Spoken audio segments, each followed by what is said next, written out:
Hello, I'm Chris Casey. And I'm Kristin Lagana. Welcome to Arundel County Week in Review. In this episode, we will show you how the county is fixing our waterways and meet Miss Arundel County Outstanding Teen. But first, making headlines this week. There's a tsunami blowing into Annapolis, but this one has nothing to do with the weather. A controversial public art display is turning heads and stopping traffic as the city commission will decide whether it stays or it goes. Our own Brandi Dicke has the story. Annapolis is home to many large pieces of art that add to its charm and appeal to tourists. Normally, the artwork is themed after the maritime culture or history, but a new mural on West Street has generated quite a bit of talk downtown. Above Tsunami Restaurant, the artwork features an image of a Buddha and a screaming nurse. We talked to passersby to get their thoughts. It's controversial, and I just want to say if they try to alter it in any way, I will chain myself to the building. We have heard that quite a bit on the good. street Well, here. So we'll just do, we have to get scaffolding, and right. It's history in the making. Right. This will be history someday, and I'm fortunate enough to have seen it. Art is always intended to spark discussion. This one, however, was never approved by the Annapolis Historic Preservation Commission. That means a different kind of debate. Jeff, what is the concept behind this artwork? I decided to do a piece called Agony and Ecstasy Live Together in Perfect Harmony, and it combines two images, a black and white image of a nurse from the 1925 classic film Battleship Potemkin, and the other image is a color image of a Buddha. And the black and white image to me represents pain and suffering, while the colorful image of the Buddha represents bliss and peace. And I wanted to combine them together because it's something that connects to all human things, all living things, all religions, all rituals, all of human nature. They could decide to paint over it, keep it intact, or revise it. I'm Brandi Dicke with Week in Review. Back to you in the studio. Thanks, Brandi. Now, it's unclear exactly whether the Historic Preservation Commission will take up this issue, but its next meeting is July 14th. This all started when the owners of Tsunami received a citation for peeling paint. The mural was added without the necessary approvals from the Historic Commission, which makes sure changes to the appearance of buildings downtown are consistent with the look and feel of Annapolis. Tsunami happens to be located just a few hundred yards from the historic downtown zoning boundary. So what do you think, Chris? Should it stay or should it go? I like it. I think it too. I think it's a nice mural, and I think it definitely adds to the area. I don't think it detracts from the area. But with that being said, rules are in place for a reason, and Annapolis is a very beautiful city with a lot of historic charm. So we'll have to see how this one plays out. I'm supportive of our local artists, and it happens to be a local artist that did the painting, and I think it's interesting. Yeah, oh yeah. I think that it definitely looks better than peeling paint. And you know what they say? It's better to ask for forgiveness than ask for permission, but Who said that? It was a very wise man. I think it was Socrates or something like that. No, come on, you know the saying. Everyone knows the saying. But turning to the budget process, which is nearly complete as the County Council debates the final pieces. Last week, County Executive Steve Shue announced two compromises in order to reach an agreement with the council. First, he joined 3 Republicans on the council to support a cut in the income tax instead of the property tax. Both proposals carry the same return to taxpayers of $19 million, but 4 votes are needed to pass the budget and any tax changes. The county executive also reached a deal with Councilman Chris Trumbauer to increase the size of the new Annapolis Library. Officials from the library requested a building weighing in at 35,000 square feet. Shue proposed 25,000 square feet. The new deal reached this week meets right in the middle. The County Council is putting the finishing touches on the budget today and could continue its work in the next week. Keep that in mind that you can watch all of the action live online. Just go to livestream.com and sign up for a free account. Break out your swimming caps. The Great Chesapeake Bay Swim is this weekend. Registration for the event is closed, but you can still take the trip across the Bay Bridge to cheer on more than 600 swimmers this Sunday, June 14th. The 4.4-mile swim is the nation's top open water distance race featuring world-class swimmers and athletes. So if you want to go, here's how to do it. Drive across the Bay Bridge and park at Mattapique Elementary and Middle Schools. They are located at 651 and 671 Roman Coke Road in Stevensville. There you can take a shuttle over to Bay Bridge Marina on Kent Island. The race starts at 12:30 p.m. from Sandy Point State Park on the Anne Arundel County side. What do you think, Chris? Could you make that swim? I'm going to plead the fifth on that one. Could you watch someone make that swim? Well, listen, here's a fun fact for you. Okay. I have a Chesapeake High School swimming record. Of course you do. I do. Superstar of Chesapeake High School. You didn't ask what the swimming record is. Is it the lowest? I was the first guy to ever be cut from the Chesapeake High School swim team. And I could not have been happier about it because I'm telling you, swimming was not my sport. I would have drowned. But we're going to take a quick break, let Kristin regain her composure. But when we return, we'll talk with Erik Michelsen about all of the projects going on to clean up our rivers, creeks, and bays. Take a look at our community calendar for events around town, but don't go anywhere. We'll be right back.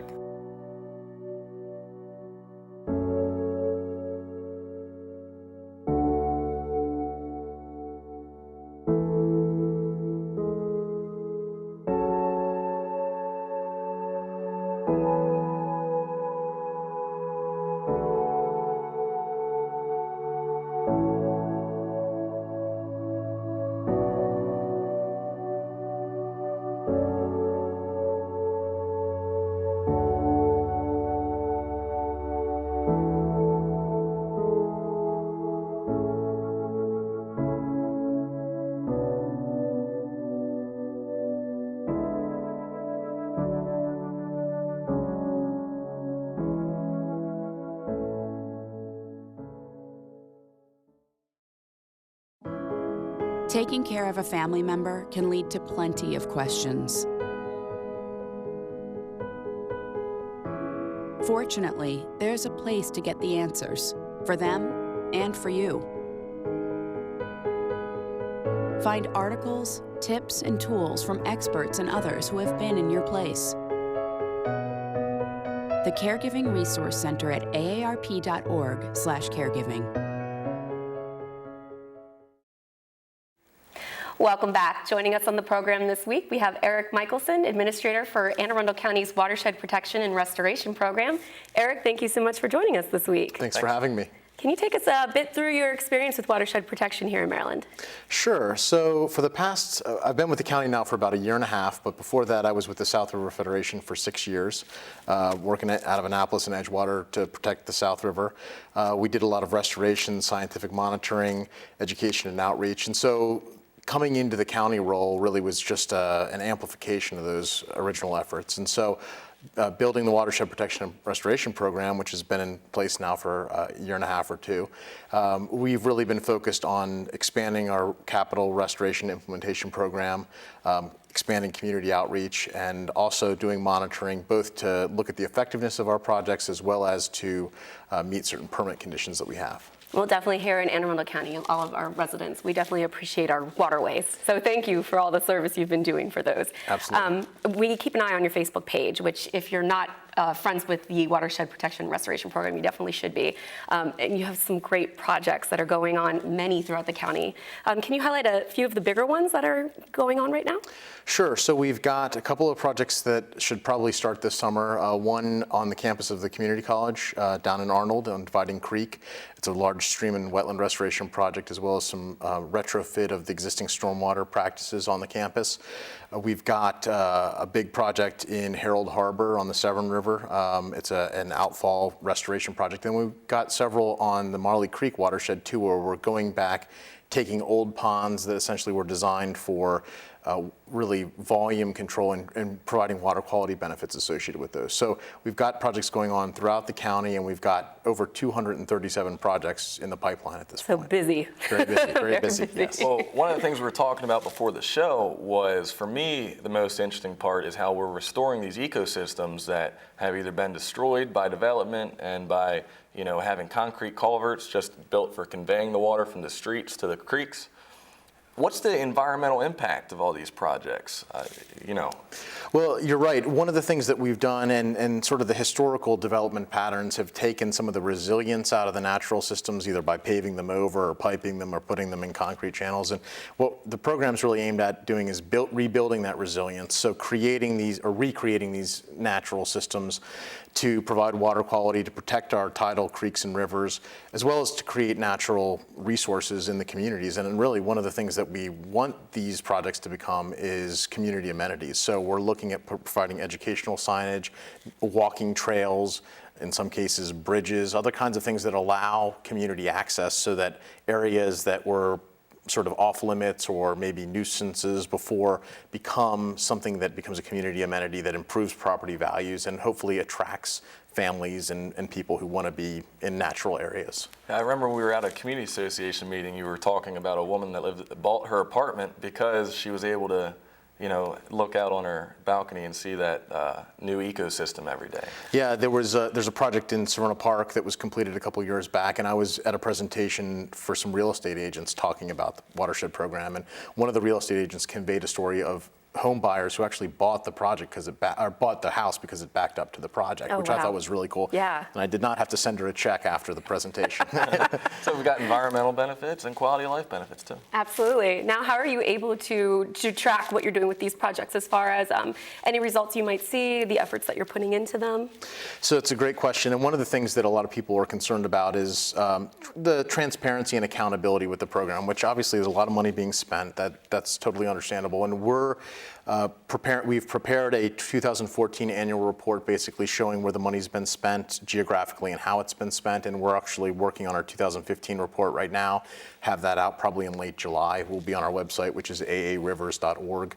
And so that shows both where our projects are targeted as well as how our money's being spent. And then really our website and our social media presence is intended to be more dynamic so that you can go on a daily or weekly basis and see the things that we're doing. That report comes out once a year and is sort of an end of year recap. But really to get the sense of what's going on at any moment in time, I'd definitely direct people to our Facebook page. That's probably the best place. Absolutely. And once again, if you're not on that Facebook page, you definitely should be. I'm a sucker for a makeover show, and I love your before and after pictures. It's great. It's a highlight of my day. And again, that's Anne Arundel County Watershed Protection and Restoration Program, and that's at Facebook.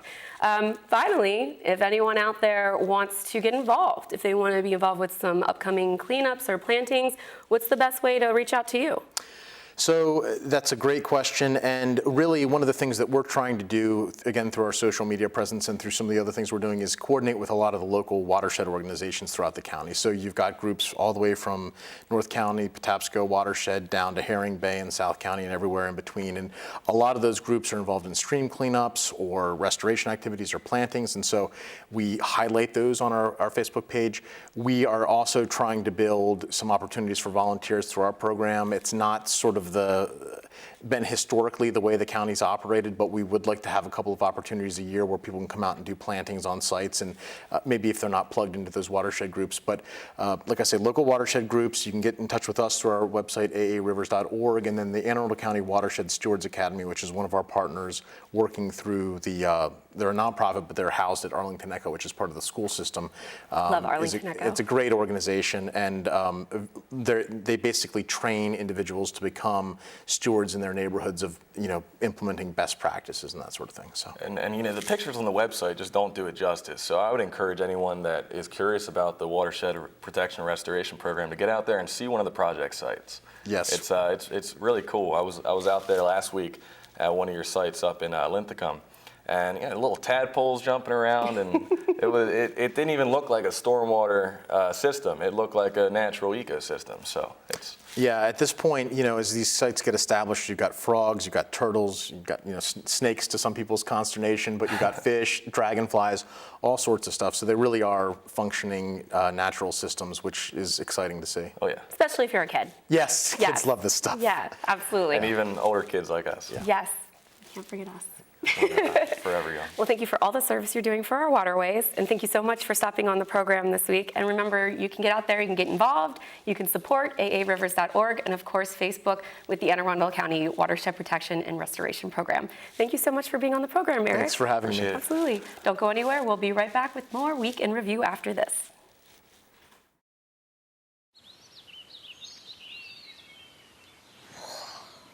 Oh, look, a redhead. Staring contest.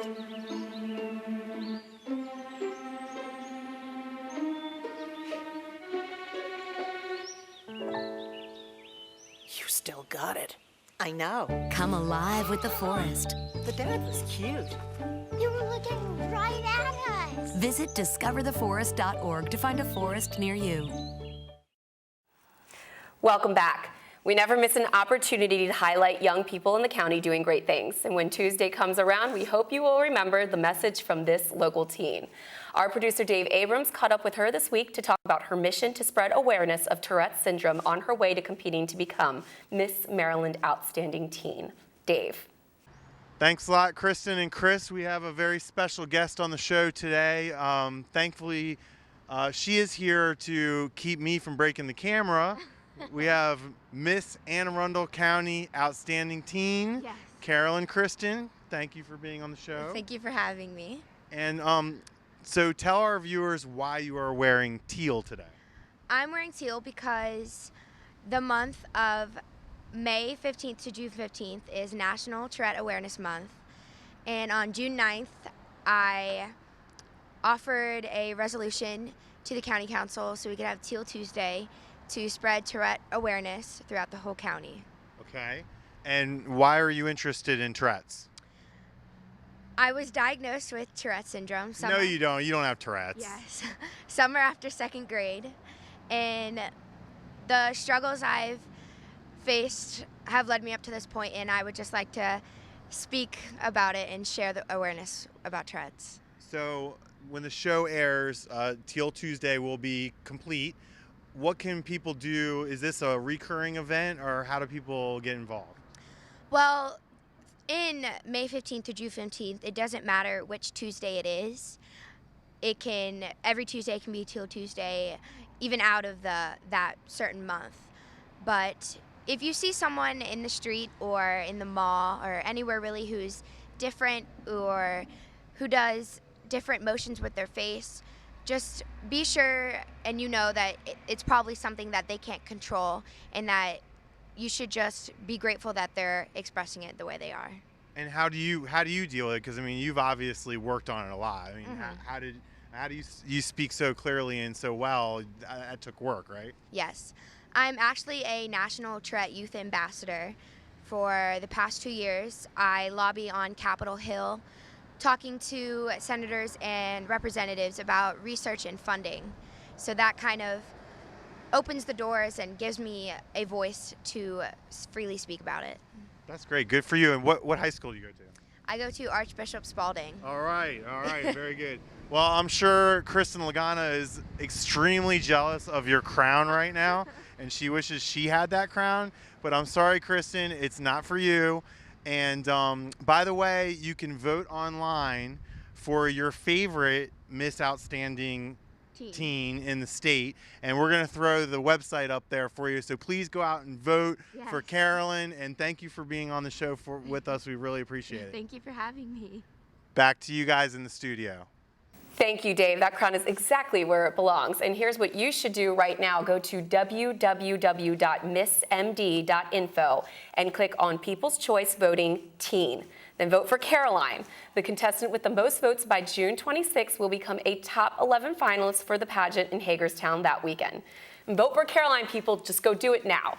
Good calls. Yes. So you were the first cut from the swim team. Yes. Ever in Chesapeake High School history. Well, we didn't get a swim team until my sophomore year of high school. Oh, okay, well then. But it was, I tried out for it. I wanted to do a sport that wasn't running because I did indoor track, outdoor track, cross country, and I went for it. And I was so happy when I saw I got cut because I knew I wouldn't have to swim, because those tryouts are tough. Anyone that's a swimmer out there, that's tough work. It is a lot of endurance. Oh yeah. So you were a track star, but not a star in the pool. I wasn't a track star. I was a track runner. But you didn't get cut from those teams. I didn't get. No one gets cut from those teams. But I took it, to heart. I was a really dedicated runner for a while, and then I got injured, and I had to sit on the sidelines for a little bit, and got back into it, and haven't run a day since. But I think you get back into it. Me and you together. Yeah, well, we can do that. Well, the weather's been great, except for a couple snafu thunderstorms. Well, it's strange. A lot of people are saying we've had June weather in May and May weather in June. I think the temperatures are starting to increase again. I know that we're rounding out the end of this week with some hot heat indexes. Yeah. But you bring up a good point while we're talking about being outside, restoring streams, and we're being outside and we're swimming, or whatever activities you're getting into outdoors right now. I can't emphasize enough how important it is to wear your sunscreen, people. And you want to make sure it says broad spectrum on the bottle, and it's about 30 SPF. They say once it's 50 and over, that really isn't any indication of how protected you are from the sun. And in fact, it can be misleading because you think you don't have to put it on as often. Right. I just read all about this. Last month was National Melanoma Month, and someone dies from melanoma every hour. Wow. So make sure that you wear your sunscreen, please. And you also have to make sure that it protects you from both UVA and UVB. Correct. Because if you get the kind that it might look good, it might be a cheap deal, but if it only protects against UVAs, you're missing those other more harmful rays. Do you wear your sunscreen? Not as much as I should. I've got a naturally dark skin complexion, but that's no excuse. That's no excuse. I should be wearing sunscreen because I'm just as at risk for melanoma as fair skin. That's right. Well, if you are darker skin, your risk is lower, but you still have a risk. Yeah, it's still there. Now, there's a lot of sunscreen options out there. I do not like the spray kind. Really? I don't think I'm getting as great coverage. I like the regular lotion. You always see the guy on the beach that's using that spray can stuff, and he's making a cloud of it that's blowing down the beach instead of going on him. So I see what you mean there. I like the lotion. I like to make sure that it's going where I want it to go and not going into the air. So yes, please next time that you're outside doing, your kayaking or whatever it is that you've been doing a lot of lately, make sure you put on your sunblock. Fishing more. Fishing. Than nothing else. Well, you need sunscreen. Well, that's how you stay looking young and beautiful like this. She's actually 87 years old. She won't tell you that, but sunscreen every day keeps her skin looking beautiful. Chris, you're too kind. So anything else going on in the world? Let's see. A lot of great movies coming out. We've got Jurassic World is the big one right now. We're still on. We just clicked it right yes. There. Our producer Chuck saw it. Chuck, are we giving rave reviews? Thumbs up or thumbs down? Thumbs sideways. He said it's okay, but there was a new dinosaur. There's a new dinosaur. It's a female. She's kind of like a T-Rex. Like a she-rex. A she-rex. I like that. Yeah. And we've seen in the previews that she's killing for sport, not for food. So I'm interested. I was a big fan of Jurassic Park. Did you see the first two? I did, of course. Okay. I've got an idea. I just had a light bulb moment. Oh, God. Maybe we should do movie reviews here on the show. Movie reviews? Yeah. And food, because we always talk about that too. Movie and food reviews. Movie and food. So that way, instead of talking about, the weather and all, we can actually get some reviews. So if you have any review ideas, any movies you want to review or anything or anything that you want to review yourself and let us know about. Send it to us on Facebook. Yeah, we're at AA County TV. Yeah, so something else that's super huge is we had a Triple Crown winner. Triple Crown winner. Congratulations to American Pharaoh or Pharaoh, depending on how you spell it. There was a big snafu in the beginning where its spelling was written down wrong on the sheets, so there's been a back and forth as to how it's spelled. Yeah, it's P-H-A-R-O-A-H. I don't think he's going to go down for the spelling is what he'll be known for, but I do think for being the first Triple Crown winner in 37 years. Yeah. Finally, something longer than how long I've been alive. 37 years. Woohoo! So when the first race happened, I just randomly thought in my head, American Pharaoh's going to win it. I didn't realize he was the #1 pick for it. Yeah. So I'm thinking I should have bet money on this thing. We could be sitting on the beach down in Guam right now. And, field reports. Doing field reports. Yeah, field reports. No, but this is incredible. So I'm thinking that horse is going to have a very happy life from here on out. Be spoiled. No glue factory for that one. Well, that wraps up this week's edition of Week in Review. You can watch this episode and archived episodes online anytime on Facebook, YouTube, or Google Plus by searching Arundel TV. Please tune in again next week for more highlights and news from around the county. We'll see you next time.